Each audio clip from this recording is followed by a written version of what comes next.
আজকে আমরা এখানে যে একত্রিত হয়েছি, আমরা একত্রিত হওয়ার একটি লক্ষ্য বা মূল লক্ষ্য বা কারণ হচ্ছে গত 17 বছর ধরে আমরা যে স্বৈরাচারের বিরুদ্ধে আন্দোলন করেছি বিভিন্ন পর্যায়ে। এই আন্দোলনে মানুষ তার অধিকার ফিরে পাওয়ার জন্য যে আন্দোলন করেছে, মানুষ তার কথা বলার অধিকার ফিরে পাওয়ার জন্য যে আন্দোলন করেছে, সেই আন্দোলনে যারা বিভিন্নভাবে ক্ষতিগ্রস্ত হয়েছেন, সেরকম কিছু সংখ্যক, খুব অল্প সংখ্যক কয়েকজন মানুষকে পাশে দাঁড়ানোর যে চেষ্টা, যে প্রচেষ্টা আমাদের, তারই অংশ হিসাবে আজকে আমরা এখানে উপস্থিত হয়েছি। প্রিয় উপস্থিতিবৃন্দ, আমাদের আজকের এই প্রচেষ্টা হয়তো খুবই ক্ষুদ্র। বিগত 17 বছরে এই মুহূর্তে দেশ যে স্বৈরাচার মুক্ত, এই পরিস্থিতিটি বা এটি অর্জন করার জন্য সমগ্র বাংলাদেশে দলমত নির্বিশেষে বহু মানুষ, অনেক ক্ষেত্রে রাজনৈতিক কর্মী, অনেক ক্ষেত্রে অরাজনৈতিক কর্মী, কিন্তু দেশপ্রেমিক মানুষ, বহু মানুষ বিভিন্নভাবে ক্ষতিগ্রস্ত হয়েছেন। সকল মানুষকে কতটুকু সাহায্য করা সম্ভব ব্যক্তিগতভাবে আমি জানি না, আমরা হয়তো কেউই জানি না। তবে যে মানুষগুলো ক্ষতিগ্রস্ত হয়েছেন, যারা শহীদ হয়েছেন তারা তো চলে গিয়েছেন, তাদের পরিবার রয়ে গিয়েছে, তাদের পরিবারের সদস্যরা এখনো আছেন।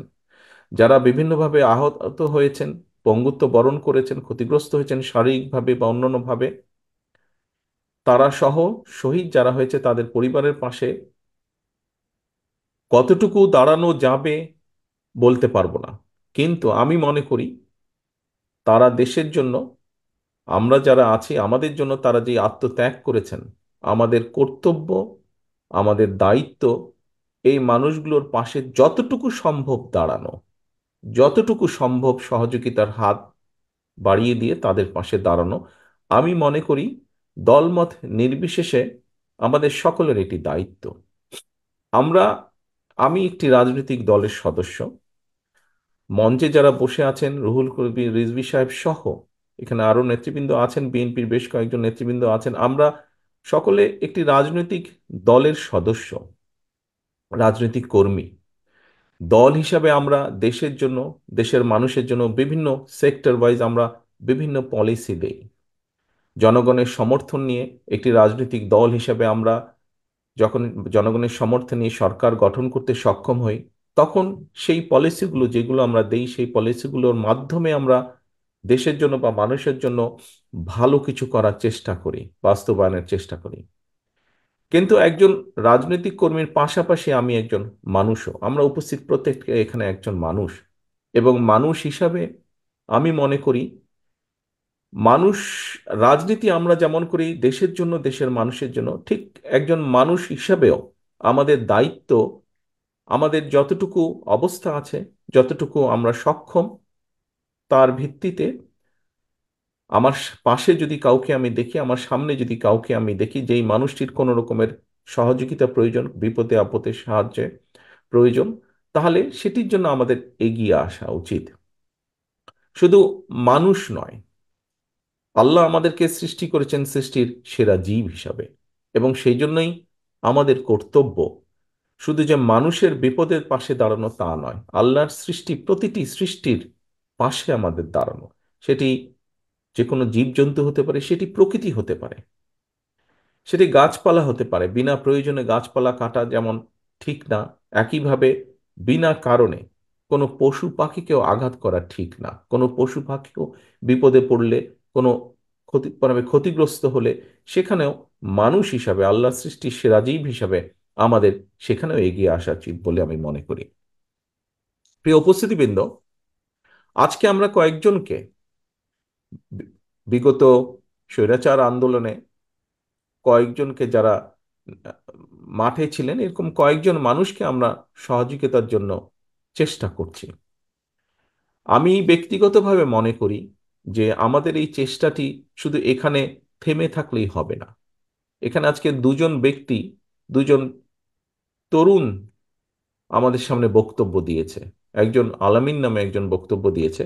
আলামিন তার বক্তব্যে বলেছে যে ডাক্তার তাকে বলেছে হয়তো আর কিছু করা সম্ভব নয়। তবে আমি এখানেই হাল ছেড়ে দিতে চাই না। আজকে আমরা এখানে হয়তো হুইল চেয়ার দিচ্ছি কারণ তাদের কোনো কারণে তারা পঙ্গুত্ব বরণ করেছেন। সায়েন্স বর্তমানে অনেক দূর এগিয়ে গিয়েছে। আমি দৃঢ়ভাবে বিশ্বাস করতে চাই যে আজ না হলেও কাল, কাল না হলেও পরশু হয়তোবা আমরা এমন কোনো চিকিৎসা তাদেরকে দিতে সক্ষম হব যে চিকিৎসার সুবিধার কারণে তারা হয়তো আবার আগের মতন হাঁটতে চলতে ফিরতে পারবেন নিজের পায়ে, হুইল চেয়ারের প্রয়োজন হবে না। আমি এভাবে জিনিসটিকে দেখতে চাই। আমি এভাবে জিনিসটিকে দেখতে চাই। আজকের শুধু এই 10 জন নয়, সারা বাংলাদেশে এরকম বহু মানুষ আছে যারা আত্মত্যাগ করেছেন।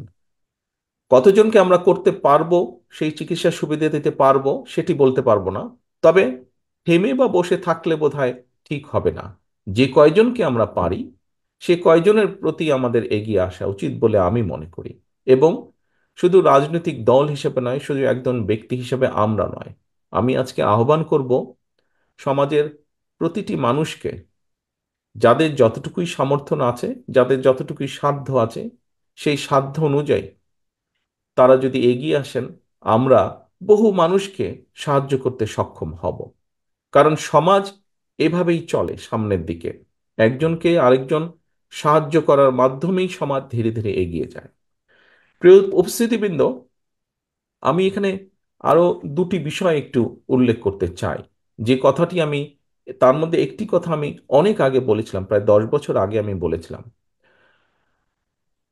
বাংলাদেশ জাতীয়তাবাদী দল বিএনপি এক যুগেরও বেশি সময় ধরে বাংলাদেশের জনগণের যে দাবি, বাংলাদেশের জনগণের যে অধিকার ছিনতাই হয়ে গিয়েছিল স্বৈরাচারের দ্বারা, সেই দাবি প্রতিষ্ঠিত করার জন্য, জনগণের সেই অধিকারকে ফিরিয়ে আনার জন্য বাংলাদেশ জাতীয়তাবাদী দলের মূল দল সহ বিভিন্ন অঙ্গ সহযোগী সংগঠনের বহু নেতাকর্মী আত্মাহুতি দিয়েছেন। বহু নেতাকর্মী বিভিন্নভাবে নির্যাতিত, অত্যাচারিত হয়েছেন। এর মধ্যে রিসেন্টলি ছাত্র জনতার অভ্যুত্থানের মাধ্যমে জুলাই আগস্ট মাসেও বহু মানুষ আত্মাহুতি দিয়েছেন, হতাহত হয়েছেন বিভিন্নভাবে।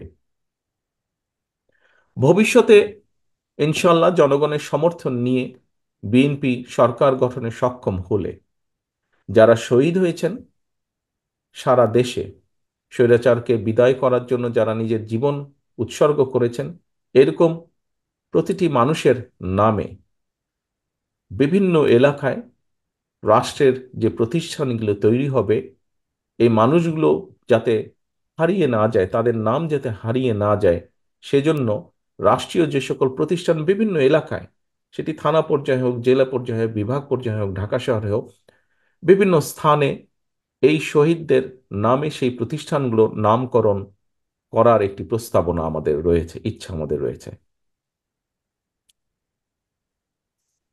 এবং একই সাথে একটু আগে যেই কথাটি বলেছি যে যারা বিভিন্নভাবে ক্ষতিগ্রস্ত হয়েছেন, কতটুকু আমরা পারবো জানি না। তবে আমাদের অবশ্যই প্রচেষ্টা থাকবে যে কয়জন মানুষকে আমরা সহযোগিতার হাত বাড়িয়ে দিলে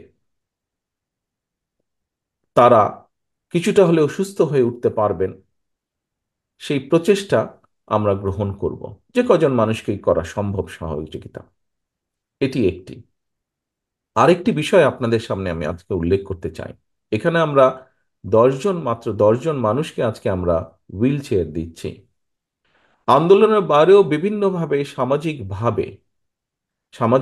ভাবে বহু মানুষ, আমাদের বিভিন্ন পরিবারে বহু মানুষ আছেন যারা বিভিন্নভাবে জন্মগত কারণেই হোক, জন্ম অবস্থা থেকেই হোক, অথবা বিভিন্ন অসুখের কারণেই হোক পঙ্গুত্ব বরণ করতে হয়েছে। বাংলাদেশের সামাজিক অর্থনীতির প্রেক্ষাপটে যদি পরিবারের কোনো সদস্য পঙ্গু হয়ে থাকেন, সেই পরিবারের উপরে এটি বেশ একটি বোঝার মতন হয়ে থাকে, সেই পরিবারের কষ্ট অনেক বেড়ে যায়। আমি আমার ব্যক্তিগতভাবে নিজের যেটি ইচ্ছা, আহ, এখানে ডক্টর মকিত আছেন, ডক্টর মকিতের সাথে এই ব্যাপারে প্রায় বছর দুই তিনেক আগে আমার একবার আলাপ হচ্ছিল।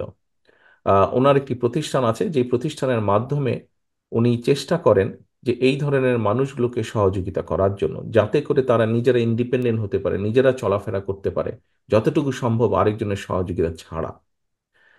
বিএনপি ইনশাল্লাহ আগামীতে সরকার গঠনে সক্ষম হলে জনগণের সমর্থনে সরকারের পক্ষ থেকে আলাদাভাবে আমাদের একটি উদ্দেশ্য বা লক্ষ্য থাকবে, সমগ্র বাংলাদেশে সে যে পরিবারই সদস্য হোক, সচ্ছল হোক অসচ্ছল হোক, রাষ্ট্রের পক্ষ থেকে আমরা চেষ্টা করব যে সকল পরিবারে এরকম মানুষ আছে তাদের প্রতি সাহায্যের হাত বাড়িয়ে দেওয়া, তাদেরকে সহযোগিতার হাত বাড়িয়ে দেওয়া, যাতে সেই পঙ্গু মানুষগুলো যাতে করে সেই পঙ্গু মানুষগুলো নিজেরা যতটুকু সম্ভব স্বাবলম্বী হতে পারেন। প্রিয় উপস্থিতিবৃন্দ, আজকে বক্তব্য অনেক হয়ে গেছে। আমি মনে করি আসলে এখন যত না বক্তব্য দেওয়া উচিত, তার থেকে বরং যতটুকু সম্ভব সময় বাঁচিয়ে সেই সময়টা কাজে লাগানো উচিত। এখানে আমরা বিএনপি পরিবারের উদ্যোগে আজকে উদ্যোগ গ্রহণ করা হয়েছে কিছু মানুষকে সহযোগিতা করার। আমাদের উদ্যোগ থাকবে, আমি আগেও আহ্বান করেছি, এখানে বহু মানুষ আছেন এই ঘরে, আপনাদের সকলের কাছে এবং সাংবাদিক ভাইরা আছে, আপনাদের মাধ্যমে আমি বাংলাদেশের সকল মানুষকে বলতে চাই, কারো মাধ্যমে যাবার দরকার নেই। আপনি নিজে যদি মনে করেন যে আপনি একজন হোক, দুইজন হোক, পাঁচজন হোক, আপনার সামর্থ্য অনুযায়ী আপনি কাউকে সহযোগিতা করতে পারবেন, সেই মানুষটিকে কিছুটা হলেও চলাফেরায় হোক বা ভিন্নভাবে হোক স্বাবলম্বী করে দেওয়ার দয়া করে সহযোগিতার হাত বাড়িয়ে দিবেন। কোনো সংগঠনের সাথে জড়িত হবার প্রয়োজন নেই। আপনি সংগঠনের সাথেই যে জড়িত হতে হবে একটি কাজ করার জন্য, নট নেসেসারি। আপনি নিজ উদ্যোগে আপনার অবস্থান থেকে আপনি করতে পারেন। আমরা সকলে যদি সকলের সহযোগিতায় এগিয়ে আসি, আমি দৃঢ়ভাবে বিশ্বাস করি আজ না হলেও কাল, কাল না হলেও পরশু, আমরা যেরকম একটি বাংলাদেশ নিজেদের মনে কল্পনা করি, সেই বাংলাদেশের সূচনা আমরা দেখতে সক্ষম হব বলে আমি বিশ্বাস করি। পরিশেষে আবারও আজকে যারা এখানে উপস্থিত হয়েছেন সকলে সুস্থতা কামনা করে, বিশেষ করে যে মানুষগুলো পাশে আমরা দাঁড়ানোর আজকে চেষ্টা করছি, আমরা যাতে আরো বেশি সংখ্যক মানুষের প্রতি সহযোগিতার হাত বাড়িয়ে দিতে পারি, সেই দোয়া চেয়ে, সেই প্রত্যাশা রেখে আমার বক্তব্য শেষ করছি। আল্লাহ হাফেজ। বাংলাদেশ জিন্দাবাদ। বাংলাদেশ জাতীয়তাবাদীদের জিন্দাবাদ।